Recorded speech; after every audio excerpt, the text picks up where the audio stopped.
Bonjour, bienvenue dans la série sur les bases de la mécanique quantique.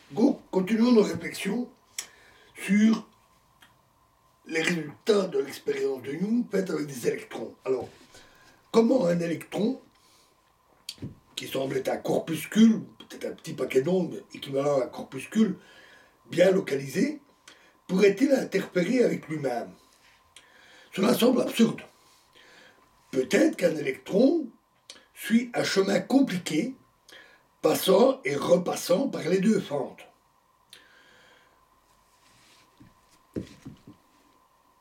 Mais, connaissant l'énergie des électrons, d'où on peut déduire leur vitesse, ou on peut directement mesurer leur vitesse, et le temps de parcours entre la source et la cible, tout cela peut se mesurer, il semble clair que l'électron suit un trajet direct, source, fente, cible. Sa vitesse et son temps de parcours y correspondent. Mais tout est possible. Alors, regardons les figures d'interférence de plus près. Donc on a la cible, on a le nombre d'impacts, et on a une figure d'interférence typique, j'en dessine une partie, avec la fente 1 qui est typiquement de ce côté-là, et si on n'a qu'une seule fente ouverte, on a une courbe en cloche comme ceci. Donc, une fente, deux fentes. Si l'électron passe par une seule fente, il forme la courbe en cloche que l'on a là. Ou plus exactement, c'est la distribution des impacts qui suit cette courbe. Lorsqu'on ouvre la deuxième fente, la figure d'interférence se forme. Et en certains endroits, comme ici, on va appeler X, il y a moins d'électrons qui arrivent sur la cible.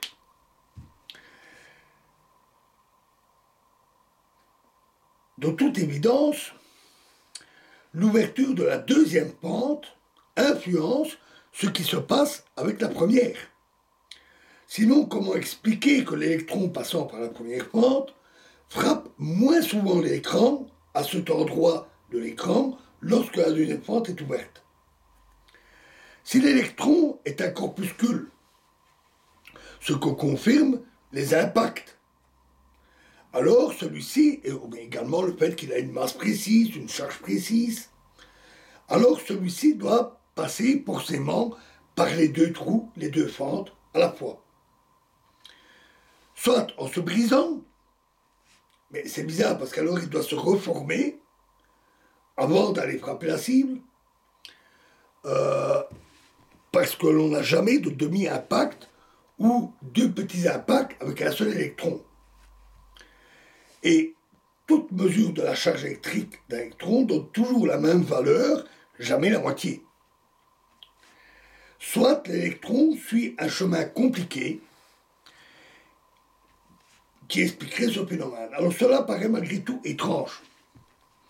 Non seulement à cause du temps de parcours dont j'ai parlé, il faudrait que l'électron accélère fortement pour avoir le temps de faire son trajet compliqué jusqu'à la cible.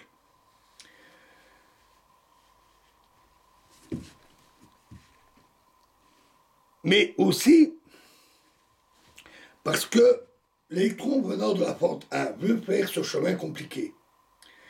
Mais s'il voulait emprunter la deuxième fente, en son absence, lorsqu'elle est fermée, il heurterait la paroi métallique et il n'arriverait jamais jusqu'à la cible. Cela diminuerait très fortement le débit. Ne passerait que les électrons qui font des trajets normaux. Et cela se verrait aisément, ça serait facile à constater, et en particulier en X, avec une seule fente, on n'aurait pas plus d'impact avec une seule fente, parce que la plupart de ces électrons se seraient tout simplement perdus. Mais comment? Alors, donc, il n'emprunterait ce chemin compliqué que si la deuxième fente est présente, ouverte. Mais comment l'électron pourrait-il savoir que l'autre fente est ouverte? Cela implique une action à distance, dont on ignore tout et qu'aucune mesure ne montre, ou une espèce de dispersion de l'électron, qui pourrait alors sonder son environnement, voir les deux fentes ou passer par les deux fentes. Ce qui, ma foi, n'est pas plus étrange que de supposer que l'électron est une onde, qui a au moins le bon goût de donner exactement la forme observée de la figure d'interférence. Le calcul avec les ondes donne exactement le bon résultat. Donc on en revient à cet aspect à la fois corpuscule et onde. Mais on peut s'attendre à tout. Alors pour trancher, pour savoir, il n'y a qu'une seule chose à faire. Savoir par où passe l'électron. Par la fente 1, par la fente 2, par les deux à la fois, par l'une puis par l'autre, etc. Et donc, il faut mesurer par où passe l'électron. Et ça, c'est ce que nous commencerons à envisager dans la prochaine vidéo. Je vous remercie.